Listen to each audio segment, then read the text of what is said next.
From MTN News, this is Montana This Morning. Wyola School has a new leader, at least for now. Our response was to notify law enforcement and make a request that they restore order of our school. That's Dr. Robert Smith, the new interim superintendent. He says he's just keeping the chair warm, hoping Kenneth Deputy, the man arrested for keeping kids out of school for over a week, will be back soon. Good morning and welcome to Montana This Morning on this Friday, October 20th. I'm Augusta McDonald. Robert Smith is a teacher and curriculum director at Wyola. The school board appointed him as interim superintendent at a meeting yesterday. But Smith tells us he hopes Kenneth Deputy can return within the next 2 months. Deputy was arrested on 88 counts of child endangerment for keeping kids out of class for more than a week.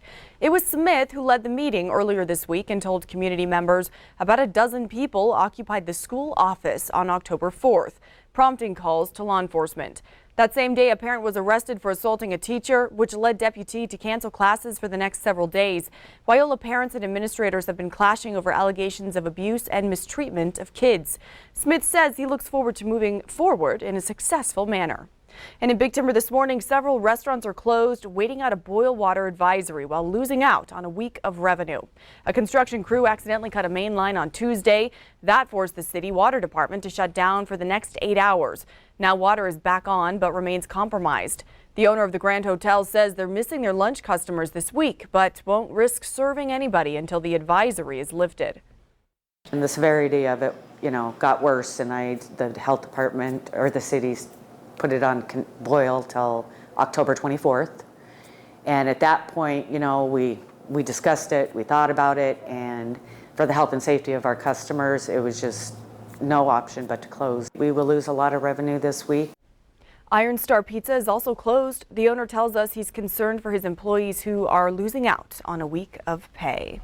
Good morning, Miller. We'll continue to follow those stories, but it's looking like a nice weekend ahead. Absolutely. Beautiful days ahead. If you missed out on yesterday, we still have an opportunity to get outdoors the next couple of days. Still very warm, a little cooler across the weekend, but those temperatures warmer than average nonetheless. And they got warmer than average yesterday. We didn't hit the record. We had to hit 84, but we got into the low 80s briefly yesterday here in Billings, well above average. Our overnight low of 51, milder than normal.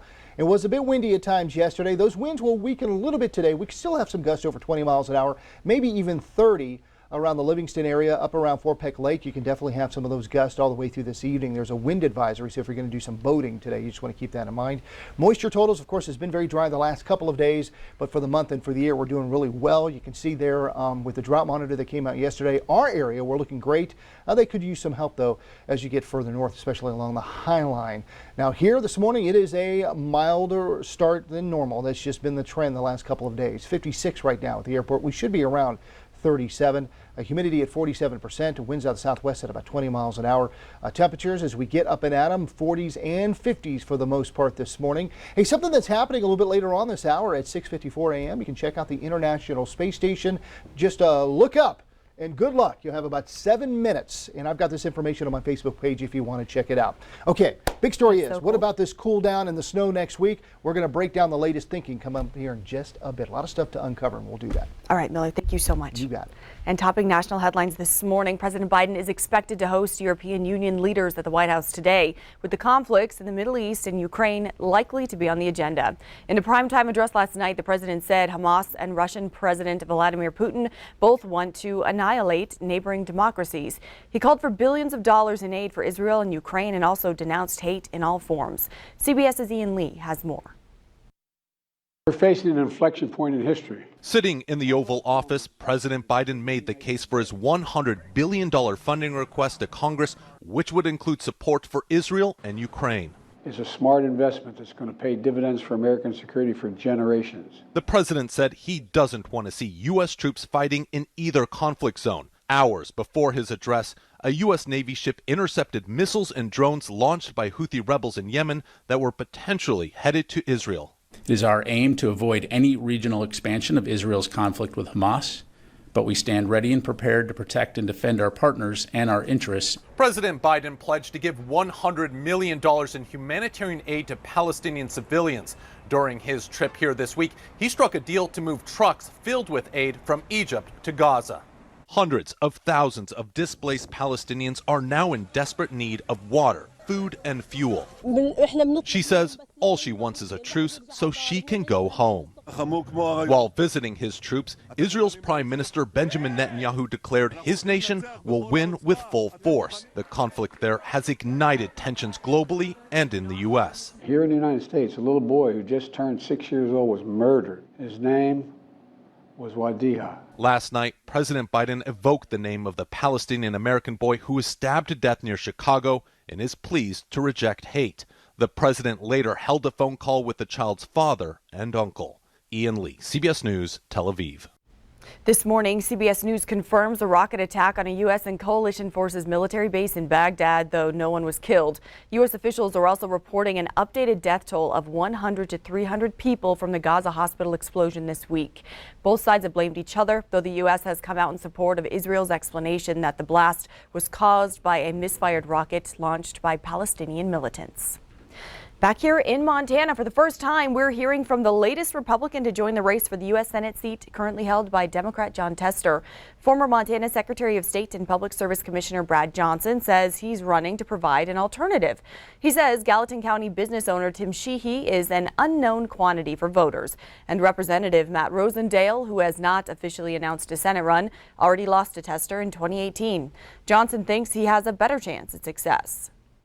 I'm doing this because I think there's a very real need for Montana to be represented by a senator who knows the state, who knows the issues, who has a solid conservative record.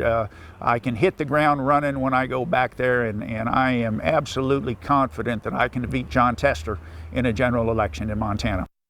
As the Republican race continues to take shape, Tester's campaign raised $5 million in the third quarter and spent just over $2.5 million.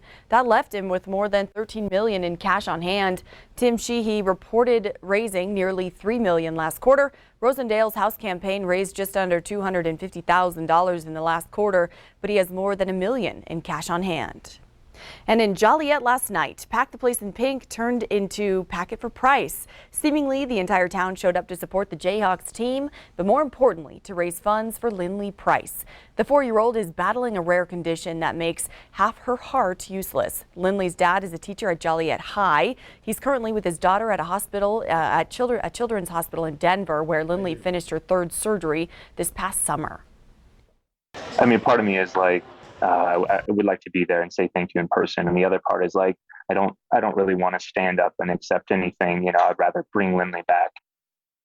Kyle Price says through all her medical challenges, Lindley is still smiling and giggling and finds the little things to celebrate each day. Pack the Place in Pink hosts similar events across the state, and you can help them help more families in need. Go to ktvq.com/pink right now to make a donation. All the money you give stays right here to help breast cancer patients in Montana. And new this morning, the Billings company that makes these hats is on fire. Q2's Diane Parker takes us inside Giddy Up Coffee Bar and Boutique, where owners hope their products just like this spark confidence in local women.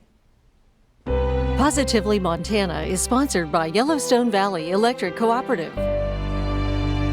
Western wear in Montana just got a lot more customizable thanks to a new boutique in Billings connecting shoppers with local artists. Here at Giddy Up, we like to empower women and make them feel confident in their own bodies. At Giddy Up Coffee Bar and Boutique, the cherry on top of a perfect outfit is a custom burned hat that has women walking out into the world in style with an abundance of confidence. They can come and they can pick their own hat. We have 2 different styles to choose from. We have, I think, 30 different colors. They can pick their own hat and then they can sit up at the bar with me. It takes 1 to 2 hours to burn your own hat with help from a local hat artist. You can come alone on walk-in days or set up a private party with your girlfriends in the store or on location. This one burns to kind of like a peachy color. It's like that one up on the wall. This one burns to a really pretty caramel color. The green one is my favorite. Oh, that's cute. Green. I love that with your hair too. The artist or yourself